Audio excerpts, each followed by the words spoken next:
Assalamualaikum warahmatullahi wabarakatuh. Sebelumnya perkenalkan, nama saya Ali Ridho Firmansyah, NIM C14190006.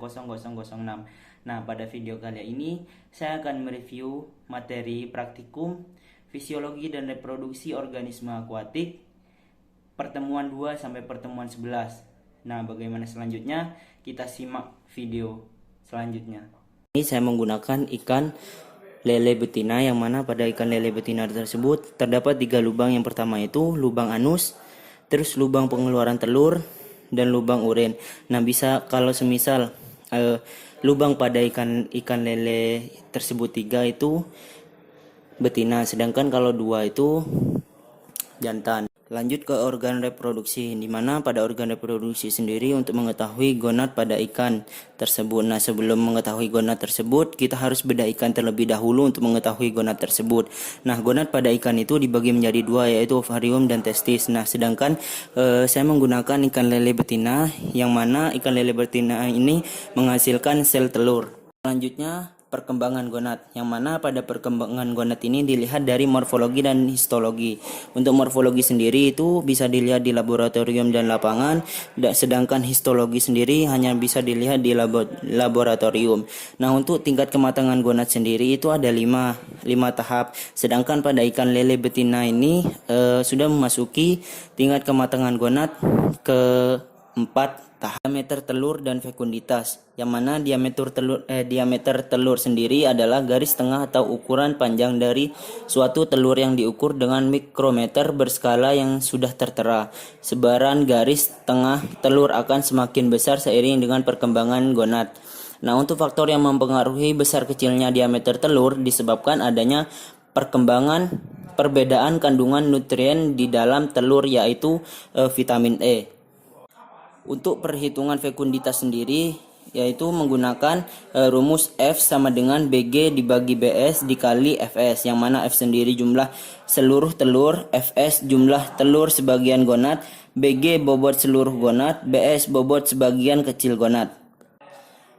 Selanjutnya HSI dan GSI, yang mana HSI dan GSI ini untuk mengetahui HSI dan GSI tersebut kita harus menimbang bobot ikan terlebih dahulu, lalu lanjut ke perhitungan HSI dan GSI, yang mana GSI sendiri berat gonad dibagi total berat tubuh dikali 100, sedangkan HSI sendiri berat hati dibagi total berat tubuh dikali 100.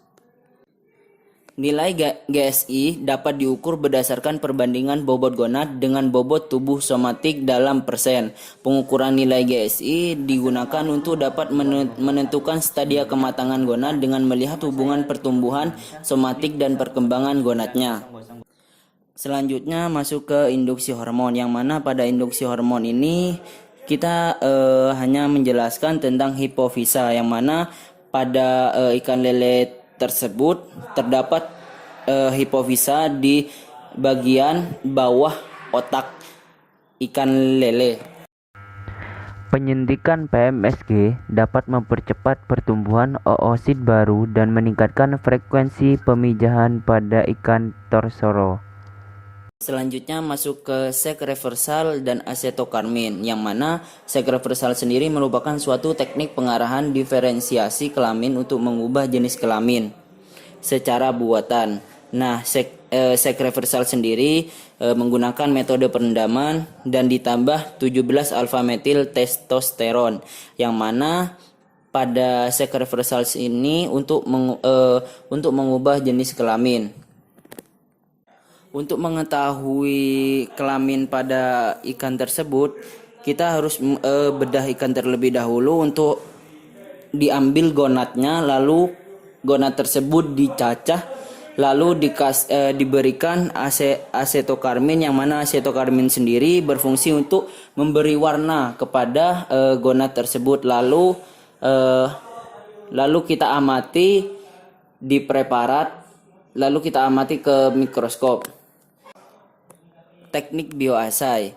Nah, menurut Maharajan itu menyatakan bahwa peranan pernapasan dan konsumsi oksigen adalah parameter fisiologis yang penting untuk menilai toksisitas racun. bahwa pergerakan oksigen ke dalam kapiler darah di insang ditentukan oleh perbedaan tekanan oksigen yang terdapat dalam insang dengan tekanan oksigen dalam kapiler darah insang. Selanjutnya, pengawetan gamet. Nah, pada preservasi sperma sendiri, suatu kegiatan yang dilakukan untuk meningkatkan daya simpan sperma dengan tetap menjaga sifat-sifat sperma tersebut. Nah, larutan extender yang saya gunakan berupa larutan fisiologis 0,9% dan madu sebagai pertumbuhan sperma. Dan untuk pengamatan pada mikroskop yang telah dilakukan itu berjumlah sel spermanya 157.